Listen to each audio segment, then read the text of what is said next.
하늘에 10이 있는데 하늘에 10이 없네. 집사쇼 TV. 여러분 안녕하세요. 집도 사게 하는 쇼호스트 집사쇼의 장지은입니다. 자, 이편한 세상 강일 어반브릿지 드디어 나왔습니다. 그리고 한시름 나왔습니다. 예. 소식 들으셨죠? 예, 드디어 분양가가 공개가 됐습니다. 그런데 한시름 나왔다라고 제목을 정한 이유는 요즘처럼 고분양가에 분양가 저렴하게 나왔고요. 그리고 중도금 대출 요즘 많이 막혀 있는데 중도금 대출도 가능한 것으로 나왔습니다. 그래서 한시름 놓으셔도 될 것 같습니다. 이제 마음 편하게 수도권 전체가 청약을 해보실 수 있는 이 편한 세상 강일 어반브릿지에 도전하자고요. 자, 기분 좋은 소식을 가지고 자금 마련 플랜 지금부터 시작합니다. 집도 사게 하는 쇼호스트 집사쇼 TV. 우선 이 편한 세상 강일 어반브릿지 전반적인 개요부터 살펴보겠습니다. 고덕강일 3지구 대규모의 택지 개발 지구입니다. 따라서 서울 50%, 수도권 50% 이렇게 반반 뽑습니다. 593세대, 27층 6개 동, 84제곱미터는 419세대, 101제곱미터는 174세대 뽑습니다. 예상 분양가는 84제곱미터 8억대, 8억 못 미쳐서 나왔습니다. 그리고 101제곱미터는 9억 조금 넘게 나왔습니다. 자, 입지 분석을 한번 해보겠습니다. 주택 청약할 때와 또 아파트 매매할 때 입지 분석 이렇게 하시면 빠뜨리지 않고 꼼꼼히 챙겨보는 거다라고 해서 제가 만든 겁니다. 자, 역, 학, 개, 세, 인, 연. 자, 역세권부터 보시겠습니다. 지금 이 편한 세상 강일 어반브릿지는 5호선 강일역에서부터 750m 떨어져 있습니다. 예, 걸어서 갈 수 있는 역세권이죠. 그리고 9호선 호재까지도 같이 누려볼 수 있는 그런 지역이 되겠습니다. 뿐만 아니라 수도권 제1고속도로, 또 올림픽대로 너무 가깝죠. 그리고 또 제2경부고속도로라고 하는 세종포 청안 고속도로 곧 개통되고요. 서울 양양간 고속도로 개통돼 있습니다. 그래서 사통팔달 교통 굉장히 편한 지역입니다. 그 다음에 이제 학군입니다. 인근에 유치원과 초등, 중등 부지가 이미 배정이 되어져 있습니다. 그래서 학교 새롭게 들어서고요. 이미 강명초와 강솔초가 있습니다. 일단은 이쪽으로 배정이 될 것 같고요. 그 다음에 이제 고등학교가 굉장히 중요합니다. 특히나 강일 지역은 배재고와 한용외고가 너무너무 유명하죠. 명문고등학교가 위치한 지역이라서 학군 걱정은 크게 하지 않으셔도 됩니다. 자, 다음으로는 이제 개발 호재입니다. 개발 호재, 대규모 택지 개발 지구이기 때문에 꾸준히 시간차를 두고 계속해서 개발이 될 지역이고요. 특히나 가장 대표적인 건 강일역 환승센터가 지하로 들어오게 됩니다. 자, 그러니 뭐 교통은 더 좋아지겠죠. 그리고 위쪽으로는 비즈밸리 개발 계획까지 있어서 일자리 걱정도 하지 않으셔도 되겠습니다.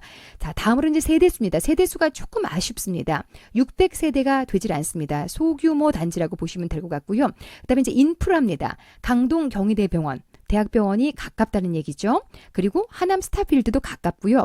코스트코, 비즈밸리 쪽으로 이케아가 들어설 예정입니다. 그리고 근린공원 등등 녹지도 많은 걸 확인해 보실 수 있겠고요. 연입니다. 연봉과 일자리죠. 비즈밸리 들어선다는 말씀 드렸습니다. 그래서 지식산업센터 이곳에 들어오게 되면 일자리 또 늘어나겠죠. 삼성 엔지니어링, 글로벌 엔지니어링 센터가 들어올 예정이고요. 이 지역이 아니더라도 강남역, 잠실까지 차로 한 40분 정도면 이동해 볼 수 있어서 직주 근접 그렇게 불편한 곳은 아니다. 이렇게 보실 수 있겠습니다. 그래서 누구나가 다 이렇게 여러 가지를 모두 다 아주 훌륭하게 만족하기 때문에 이 지역에 관심을 갖는 건데요. 자, 계속해서 미루다가 이번에 청약에 나온 겁니다. 그리고 분양가가 생각보다 굉장히 저렴하게 나왔죠. 자, 입지 분석은 이렇게 만족도 높게 끝나는데 실제로 위치가 어딘지 보시겠습니다. 자, 강일 IC가 있고요. 강동대교를 타고 내려오게 되면 이쪽에 강일역이 있습니다. 이게 5호선입니다. 5호선. 그래서 상일동역, 강일역. 그리고 이게 이제 하남 미사까지 모두 다 연장이 돼버렸죠. 그래서 이미 개통 중에 있습니다. 여기서 750m 거리. 바로 이 위치입니다. 이 편한 세상 강일 어반브릿지. 자, 이 일대가 전반적으로 다 좋아집니다. 따라서 집값 상승은 불보듯 뻔하고요. 최대한 당첨되자마자 10억 정도의 시세 차익은 누릴 수 있는 그런 곳이지 않을까 기대해보고 있습니다.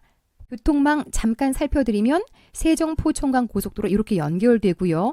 그리고 여기가 외곽순환고속도로 연결이 됩니다. 올림픽대로 있고요. 강변북로 연결됩니다. 자, 아까 말씀드린 대로 5호선 연결되고요. 9호선이 이렇게 타고 올라옵니다. 9호선이 이렇게 연결되는 걸로 확정이 돼버렸습니다. 요 위치죠. 요 위치. 요 위치에서는 강일역을 역세권이라서 걸어서 이용할 수 있겠고 9호선 역사가 들어오게 되면 도보권으로 10분 남짓 걸어서 이동해 볼 수 있는 그런 지역이 되겠습니다. 전체적으로 위치가 너무 좋습니다. 이쪽이 이제 비즈밸리 들어오는 거고요. 이미 개발이 모두 끝난 곳이고요.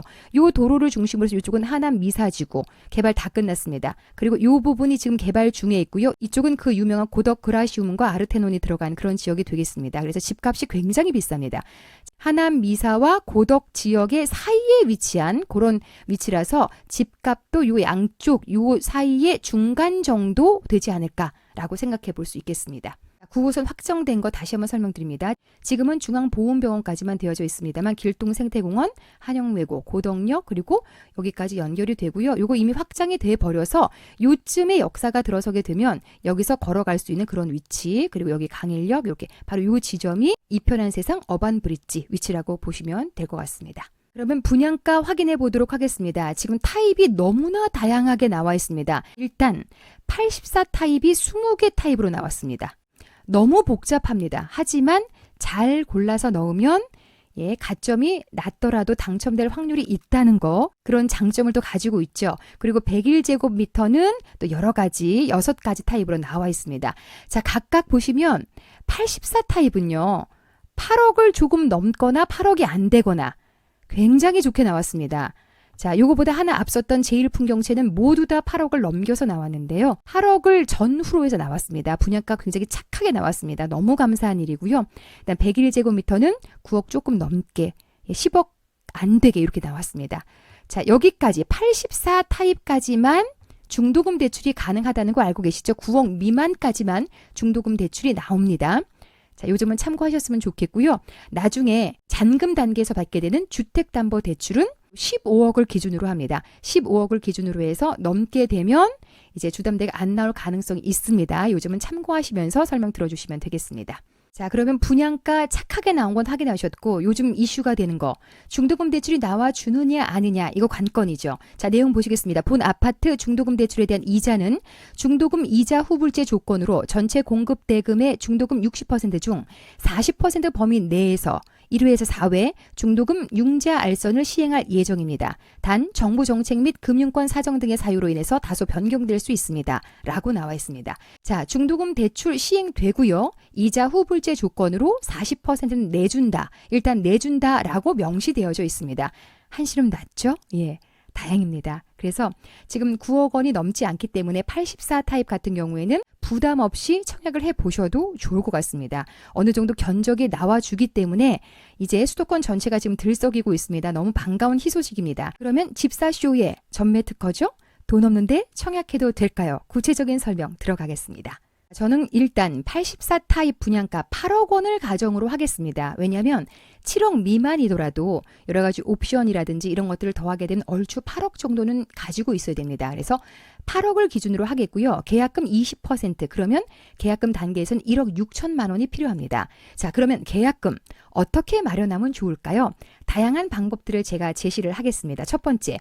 나 1억 6천 정도는 모아놓은 돈이 있다 하시는 분들 기분 좋게 내시고요. 두 번째, 내 돈에다가 1억 6천까지는 돈이 부족해서 신용대출을 내겠다 하는 분들 자, 이런 분들은 잘 들어주시기 바랍니다. 자, 신용대출을 1억 원을 넘게 내서 1년 내에 규제 지역에 주택을 매수하면 2주 내로 그 대출금을 회수 당하게 돼 있습니다. 이 규정이 작년 11월 30일에 나온 규정입니다. 자, 이 규정에 대해서 정확하게 알고 계셔야 됩니다. 다시 말씀드리면 대출 1억 원 이상을 내서 1년 내에 집을 사면 안 된다는 얘기입니다. 자, 그런데 여기서 중요한 거 지금은 청약을 넣었기 때문에 당첨이 된 거지 내 명의로 등기가 넘어온 건 아니잖아요. 자, 그래서 아직 등기 상태가 아니라서 내 명의의 집이 아닙니다. 자, 집을 샀는지 아닌지의 여부는 국세청에 재산세를 낸 내역으로 확인을 한다고 합니다. 그래서 아직은 내 명의의 집이 아니기 때문에 재산세도 안 내겠죠. 따라서 신용대출 1억을 내서 1년 내에 청약 계약금을 치러도 회수는 되지 않을 것 같습니다. 자, 그런데 조금 더 안전하게 가기 위해서는 어떻게 하시면 되냐면 신용대출 금액을 1억 원 미만으로 내시는 겁니다. 그러면 주택을 1년 내에 사도 아무 상관이 없고요. 또 하나 혹시라도 청약이 아니라 주택을 매수하실 분들은 미리 내서 1년 넘긴 시점에 잔금을 치르시면 되는 겁니다. 아시겠죠? 자, 지금은 청약이기 때문에 이렇게 1억을 내서 1년 내에 청약 계약금을 치러도 회수는 되지 않을 듯 싶습니다. 하지만 여기서 중요한 거, 자, 신용대출을 계약금 단계나 중도금 단계에 내버리면 신용대출은 우리의 가장 중요한 대출의 걸림돌, DSR이죠. 이 DSR 40%의 영향을 미칩니다. 그래서 여러분께서는 신용대출을 내실 때 조금 더 신중하셔야 되고요. 이미 기대출이 많은 상황에서 신용대출 또 내시면 나중에 주택담보대출을 받을 때 이 DSR 때문에 굉장히 적은 금액이 나올 수도 있다라고 생각하시고 신용대출 내시는 부분에 있어서는 신중에 신중을 기하셔야 됩니다. 자, 하지만 이 DSR 정책이 나중에 주택담보대출을 내는 시점에 또 어떻게 바뀔지 모르기 때문에 단정적으로는 말씀을 드리지 않겠습니다. 자, 이번에는 세 번째 방법인데요. 세 번째 방법이 가장 중요합니다. 이거 잘 들어주세요. 자, 내 돈에다가 내가 내 명의의 신용대출을 내는 것이 아니라 배우자의 이름으로 신용대출을 내는 겁니다. 이렇게 되면 굉장히 안전하게 되는데 이게 무슨 얘기냐면 지금 나와 있는 신용대출은 차주 단위의 규제입니다. 즉 빌린 사람에게만 규제를 한다는 얘기입니다. 즉 한 분이 신용대출을 내고 그분이 청약에 당첨돼서 등기를 가져오게 되면 그분은 DSR 적용을 그대로 받아서 주택담보대출의 금액이 줄어듭니다.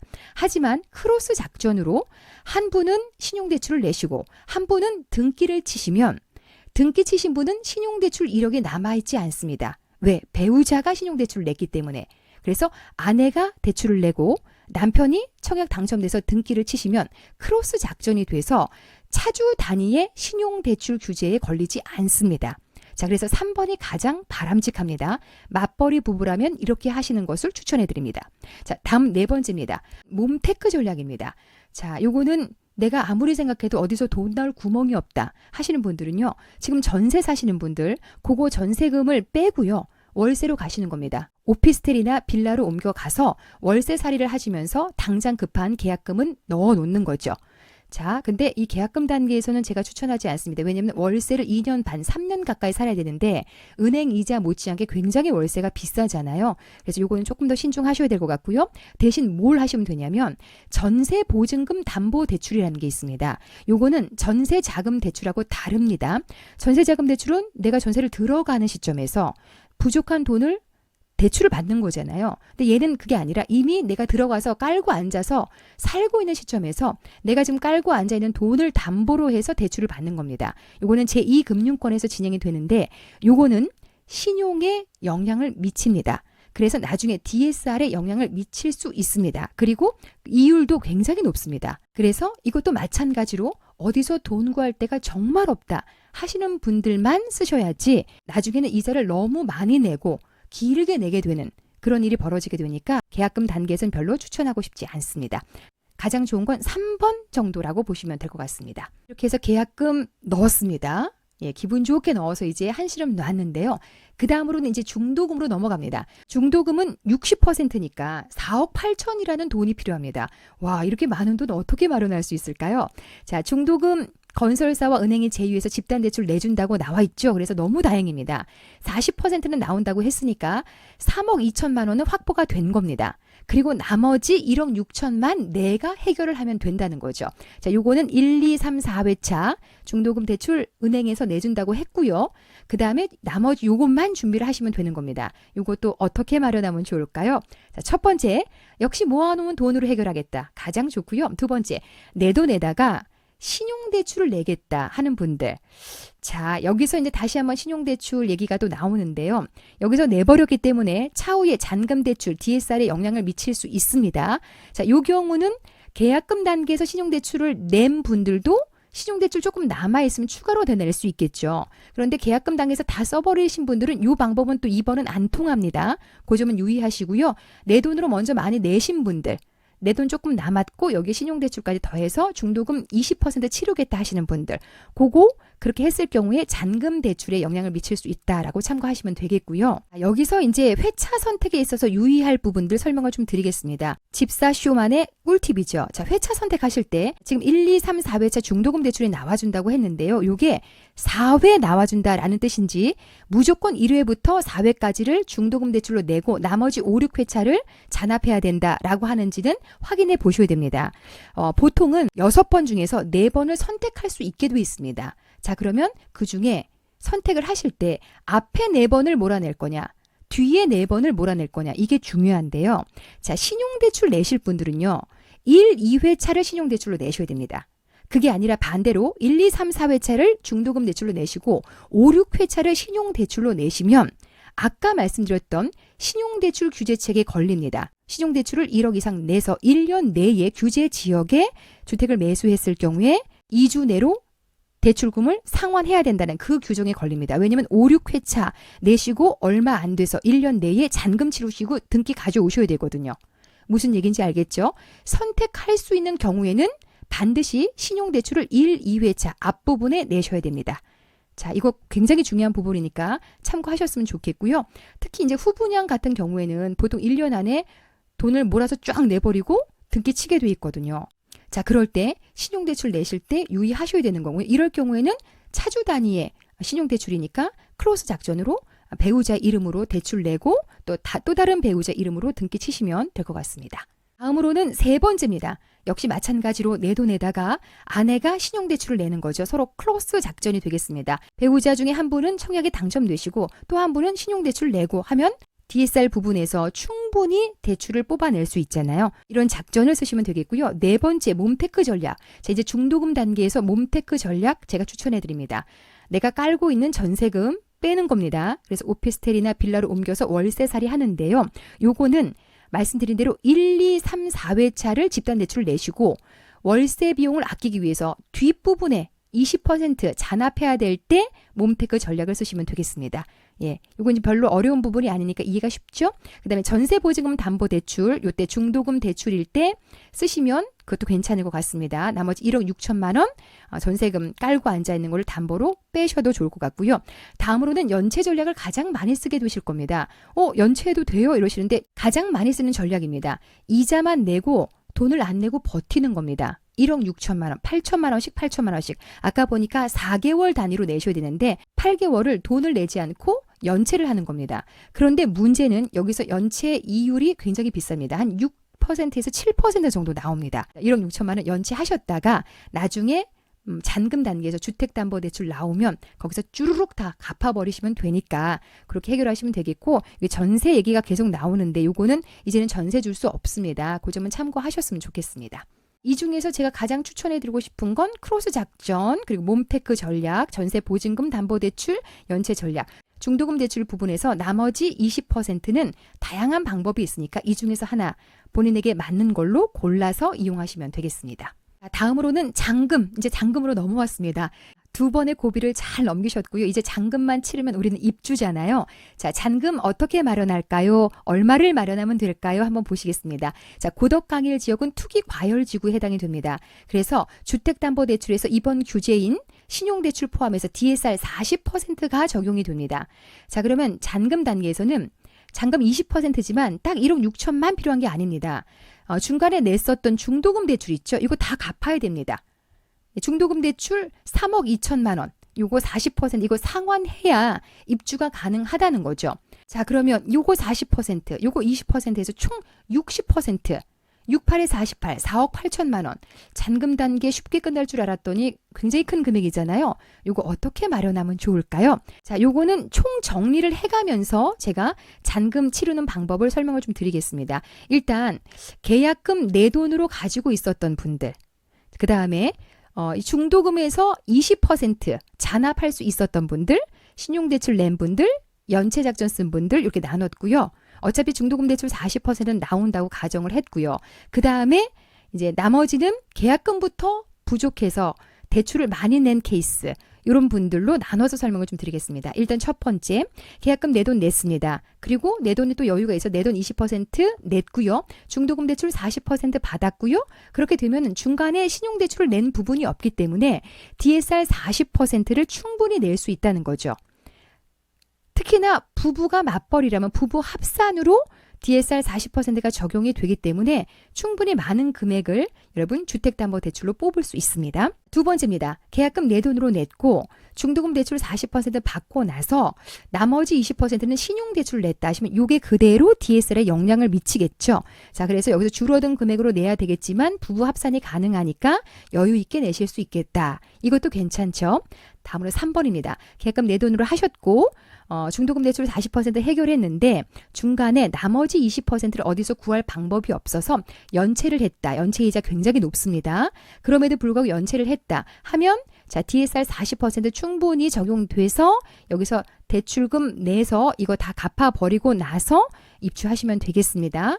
마찬가지로 부부 합산 적용되고요. 그 다음에 계약금부터가 돈이 부족해서 남편이 신용대출을 20% 냈고 그 다음에 중도금 대출 40% 냈고 그리고 크로스 작전으로 아내가 또 신용대출 20%를 냈다 하면 부부가 맞벌이라고 하더라도 나중에 DSR 부분에서 돈이 크게 부족할 수 있습니다. 크게 부족할 수 있습니다. 그래서 매우 위험한 경우에 해당이 됩니다. 하지만 소득이 높은 경우라면 도전해 보셔도 좋을 것 같고요. 그 다음에 이 마지막 잔금 단계 부분에서 굉장히 중요한 부분 한 가지를 말씀을 드리겠습니다.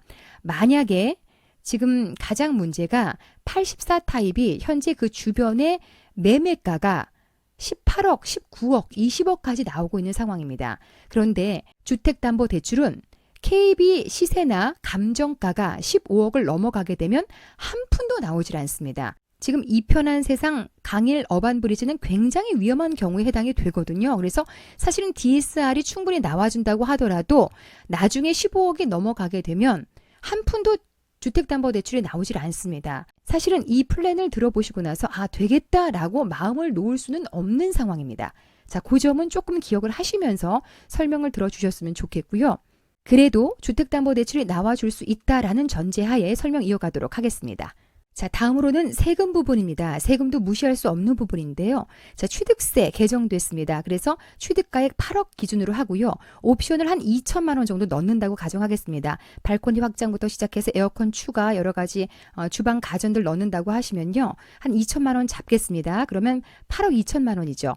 자, 요 정도면 개정된 취득세율을 보시면 8억에서 8억 5천 사이 그럼 약 맥시멈 3% 정도 잡아볼 수 있겠습니다. 다시 3% 계산하면 2,460만 원, 약 2,500만 원 정도 취득세 나오고요. 그리고 옵션 2천만 원에서 세금과 옵션 더해서도 4,500만 원 정도 더 필요하다. 이렇게 보시면 될 것 같아요. 그래서 8억을 넘어가는 정도의 수준으로 돈을 준비하시면 되겠습니다. 어떠세요? 중도금 대출도 나와준다고 하고 또 잘하면 15억을 넘지 않을 경우에 주택담보대출도 나와줄 수 있을 것 같고 하면 희망이 보이지요. 그리고 워낙에 분양가가 좀 저렴하게 나왔기 때문에 이번에 당첨되시는 분들은 너무 기분 좋으실 것 같아요. 문제는 내가 DSR을 적용을 받았을 때 충분히 잔금을 치를 수 있는 금액이 나와줄 수 있느냐가 관건인데요.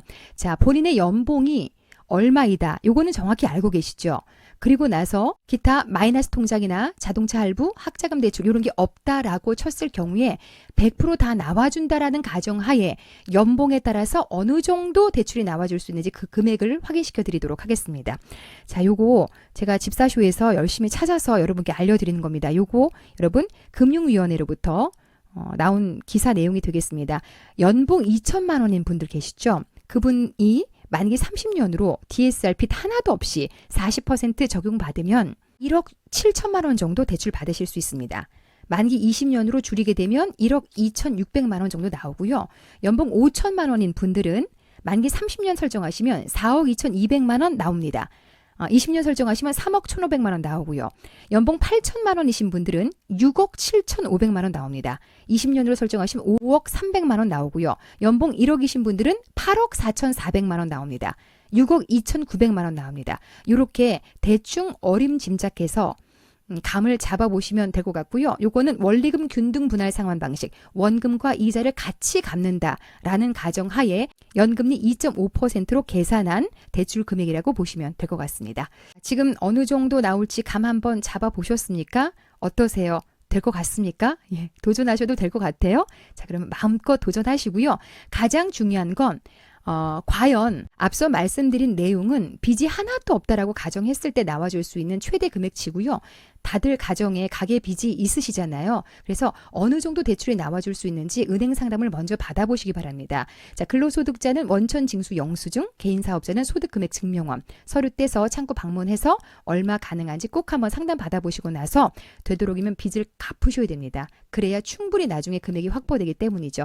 자, 그리고 앞으로도 별로 쓸데없는 빚 내지 마시고요. 정말 중요합니다. 여러분, 내 집 마련하기 위해서는 돈 한 푼, 10만 원, 100만 원이 너무 귀합니다.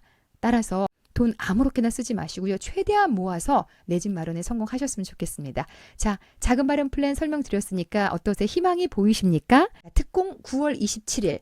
청약홈 홈페이지를 통해서 특공 신청 가능하시고요. 일반 공급은 그 다음 날 9월 28일 놓치지 마시고 날짜 잘 기억해 놓으셨다가 청약에 임하시면 되겠습니다. 아무리 분양가가 저렴하게 나왔다고 해도 사실상 부담되는 금액이긴 합니다. 어떻게 마련하면 좋을지에 대해서 견적이 안 나오셨을 텐데 그런 분들을 위해서 준비를 해본 오늘 작은 마련 플랜 도움 되셨길 바랍니다. 자, 아무도 알려주지 않은 고급 정보들 집사쇼가 알려드리고 있습니다. 오늘 내용 도움 되셨다면 구독 꾹 눌러놓으시고요. 저는 매번 어떤 청약지의 분양가가 발표가 되면 이런 식으로 작은 마련 플랜을 설명을 드리고 있습니다. 그리고 입지 분석도 함께 도와드리고 있으니까요. 구독 눌러놓으셨다가 많은 도움 얻어가시기 바랍니다. 오늘 내용은 여기까지고요. 저는 다음번에 더 유익한 소식으로 찾아오도록 하겠습니다. 함께 해주신 여러분 고맙습니다.